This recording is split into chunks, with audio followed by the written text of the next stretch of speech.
Майчини обятия. Майчице небесна, толкова мъка има по света, скрита в човешките сърца. Разумът грижливо я държи далеч от хорските очи. Виждам, че си забелязала основния проблем. С радост ще го изясним, щом дошла си, ще го изведем. Как сърцето се отключва, като преди любовта на повърхността излиза болка и тъга.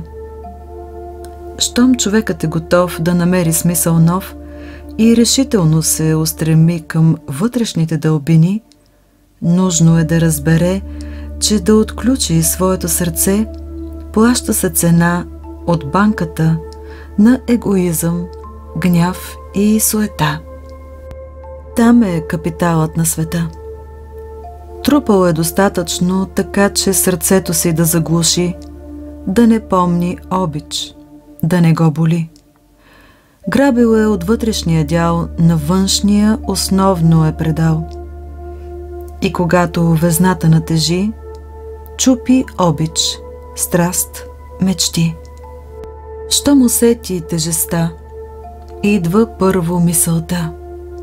Как се случи, не разбрах, но живота пропилях. И дори да има всичко в материално отношение, чувства в себе си небивало, преизобилно напрежение. Или в пустинята се озовава и въпроси почва да задава. Кой съм? Откъде съм и защо съм? Смисълът на първо място става и тогава се отключва жажда за божествена проява.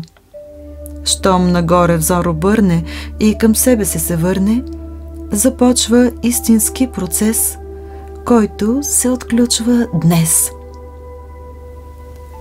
Майчице любима, моля, поведи ни, нужна е подкрепа в пътя към сърцето.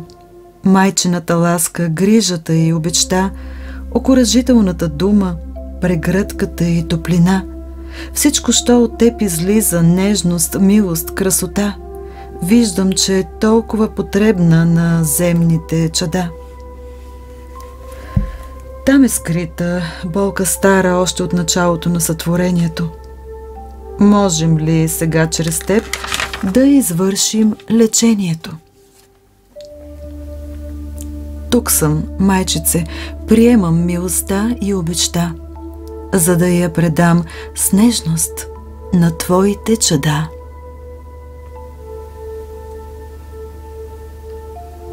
Чедо мило, затвори очи и си представи моята милувка по косите ти. Виж ме,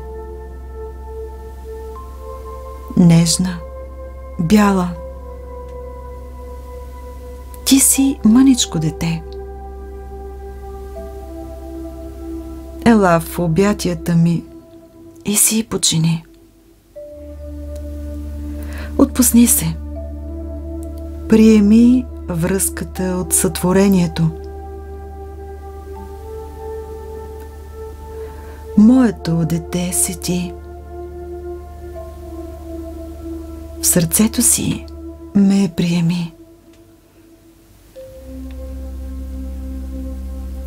Ще съм в теб от днес до вечността. Усетих се приета от твоята душа.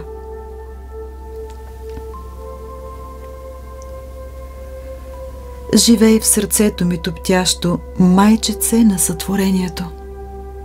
Детето в мен гори от щастие. Детето в мен е приютено.